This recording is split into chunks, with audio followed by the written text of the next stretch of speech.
हिंदी में यूपीएससी की तैयारी से संबंधित प्रोग्राम्स को देखने के लिए सब्सक्राइब करें स्टडी IQ-IAS हिंदी।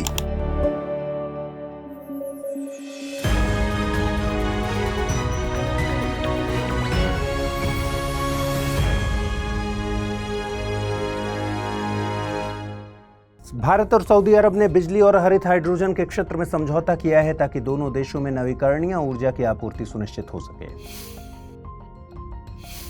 केंद्रीय सहकारिता मंत्रालय ने सभी राज्यों, केंद्र शासित प्रदेशों की सहकारी समितियों और ग्रामीण विकास बैंकों के रजिस्ट्रार कार्यालयों का कंप्यूटरीकरण करने का निर्णय लिया है। इस केंद्र प्रायोजित योजना के द्वारा लोगों को राज्यों के सहकारिता विभाग द्वारा मिलने वाली सेवाएं शीघ्र प्राप्त हो सकेंगी। आंध्र प्रदेश वन विभाग के वन्यजीव प्रभाग ने कोलेरू झील पारिस्थितिकी तंत्र के संरक्षण के लिए ESZ घोषित करने के लिए एक सूची तैयार की है। इस झील को वर्ष 2022 में रामसर स्थल घोषित किया गया था। यह एशिया की सबसे बड़ी मीठे पानी की झील है। चीन के हांगचो में आयोजित हुए एशियाई खेलों में भारत 28 स्वर्ण, 38 रजत और 41 कांस्य सहित कुल 107 पदक जीतकर चौथे स्थान पर रहा। इस बार एथलेटिक्स में भारत को सर्वाधिक 29 पदक मिले।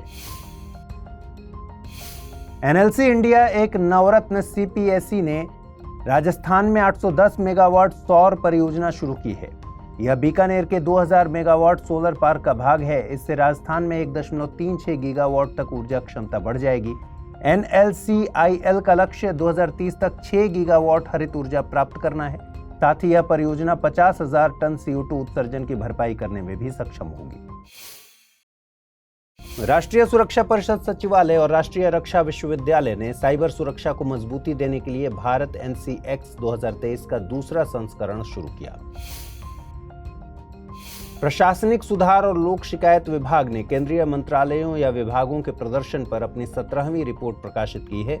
इसमें कृषि विभाग और गृह मंत्रालय समूह A में अग्रणी रहे, जबकि पूर्वोत्तर क्षेत्र विकास मंत्रालय और नीति आयोग समूह B में शीर्ष पर रहे।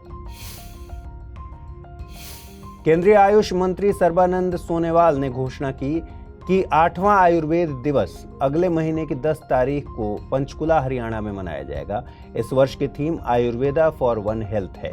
साथ ही इस बात पर ध्यान केंद्रित किया जाएगा कि कैसे आयुर्वेद न केवल मनुष्यों बल्कि पर्यावरण, पौधों और जानवरों को भी लाभ पहुंचा सकता है। तंजानिया की राष्ट्रपति डॉक्टर सामिया सुलुहु हसन को भारत तंजानिया संबंधों को मजबूत करने के लिए जवाहरलाल नेहरू विश्वविद्यालय द्वारा मानद डॉक्टरेट की उपाधि से सम्मानित किया गया है। डॉक्टर हसन ने यह कहते हुए हार्दिक आभार व्यक्त किया कि यह उनका पहला अंतर्राष्ट्रीय पुरस्कार है। प्रधानमंत्री नरेंद्र मोदी ने आज नई दिल्ली में एशियाई खेल 2023 के सभी भारतीय एथलीट के साथ बातचीत की मेजबानी की। इसमें भारत की 107 पदकों के साथ रिकॉर्ड जीत शामिल है, जिनमें से 28 स्वर्ण थे। आपको बता दें कि यह एशियाई खेलों में भारत का अब तक का सर्वश्रेष्ठ प्रदर्शन रहा है। केंद्रीय मंत्रिमंडल ने एक स्वायत्त संगठन मेरा युवा भारत की स्थापना को मंजूरी दी है। यह पहल युवाओं के समग्र विकास के लिए टेक्नोलॉजी का उपयोग करने और उन्हें सभी सरकारी क्षेत्रों में समान अवसर देने के लिए डिजाइन की गई है। हाल ही में IMF ने इस वित्तीय वर्ष के लिए भारत की आर्थिक वृद्धि की भविष्यवाणी 6.1% से बढ़ाकर 6.3% कर दी है। वहीं इसके विपरीत वैश्विक वृद्धि दर का अनुमान घटाकर 3% कर दिया है। 11 अक्टूबर को अंतर्राष्ट्रीय बालिका दिवस मनाया जाता है, जो दुनिया भर में बालिकाओं के सामने आने वाली चुनौतियों पर जोर देने के लिए समर्पित दिन है। इस वर्ष की theme invest in girls rights our leadership our well being रखी गई है। केंद्रीय मंत्री श्री अनुराग ठाकुर ने एनिमेटेड सीरीज KTB भारत हैं हम का ट्रेलर लॉन्च किया। यह सीरीज 1500 से 1947 तक भारत के स्वतंत्रता आंदोलन की कहानियां बताती है। सीरीज को 12 भारतीय भाषाओं सहित 7 अंतर्राष्ट्रीय भाषाओं में डब किया जाएगा। रक्षा मंत्री राजनाथ सिंह ने 5वीं वार्षिक रक्षा वार्ता के लिए पेरिस में फ्रांस के रक्षा मंत्री सेबेस्टियन लेकोर्नु से मुलाकात की। रक्षा मंत्री ने अंतरिक्ष, साइबर और AI जैसे क्षेत्रों के साथ साथ रक्षा औद्योगिक संबंधों को बढ़ाने पर जोर दिया।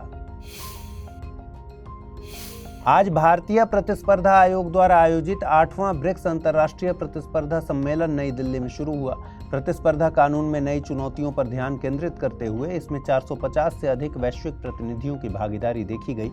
डिजिटल बाजारों को विनियमित करने के लिए ब्रिक्स की भूमिका महत्वपूर्ण होगी। केंद्रीय स्वास्थ्य और परिवार कल्याण मंत्रालय की एक पहल सघन मिशन इंद्रधनुष 5.0 अभियान का 14 अक्टूबर 2023 को 3 चरणों का समापन होगा। IMI 5.0 सार्वभौमिक टीकाकरण कार्यक्रम सभी टीकों के लिए कवरेज बढ़ाने पर केंद्रित है, जिसमें 2023 तक खसरा और रूबेला बीमारी को खत्म करने का लक्ष्य रखा गया है। वित्त मंत्री निर्मला सीतारमण ने मोरक्को के मराकेश में G20 वित्त मंत्रियों और IMF वर्ल्ड बैंक की बैठक में विभिन्न वैश्विक समकक्षों से मुलाकात की। इसके अतिरिक्त वित्त मंत्री ने कोमोरोस और मोरक्को के मंत्रियों के साथ भी आपसी सहयोग और विकास पर चर्चा की। कल यानी 13 अक्टूबर 2023 से नई दिल्ली में नवे संसदीय अध्यक्षों का शिखर सम्मेलन शुरू होने जा रहा है, जिसका विषय एक पृथ्वी, एक परिवार, एक भविष्य के लिए संसद होगा। भारतीय संसद द्वारा आयोजित इस कार्यक्रम में पैन अफ्रीकी संसद की यह पहली भागीदारी होगी। इसकी मुख्य चर्चाओं में डिजिटल प्लेटफॉर्म, महिलाओं के नेतृत्व वाला विकास, टिकाऊ लक्ष्य और ऊर्जा परिवर्तन शामिल है। एक हालिया अपडेट में भारत की महिला श्रम बल भागीदारी दर में उल्लेखनीय वृद्धि हुई है। यह 4.2% बढ़कर अब 37% हो गई है। आवधिक श्रम बल सर्वेक्षण 2022-23 के अनुसार इस सकारात्मक बदलाव का श्रेय सरकार को दिया जाता है। आपको बता दें कि महिला एवं बाल विकास मंत्रालय द्वारा शुरू की गई नीतियां महिलाओं के दीर्घकालिक विकास और सशक्तिकरण पर जोर देती हैं। केंद्रीय सूचना और प्रसारण मंत्री श्री अनुराग सिंह ठाकुर ने 54वें भारतीय अंतर्राष्ट्रीय फिल्म महोत्सव में हॉलीवुड के प्रसिद्ध अभिनेता निर्माता माइकल डगलस को सत्यजीत रे लाइफ टाइम अचीवमेंट पुरस्कार देने की घोषणा की।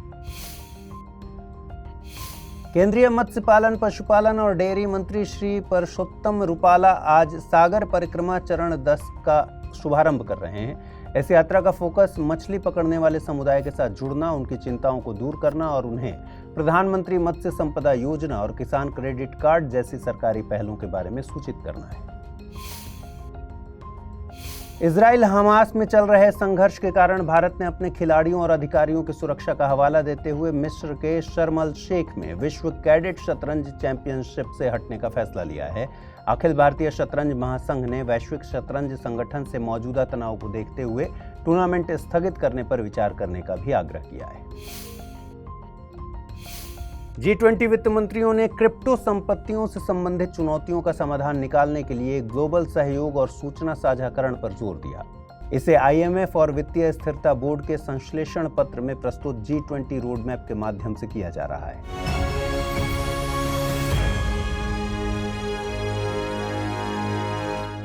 हिंदी में UPSC की तैयारी से संबंधित प्रोग्राम्स को देखने के लिए सब्सक्राइब करें स्टडी IQ IAS हिंदी।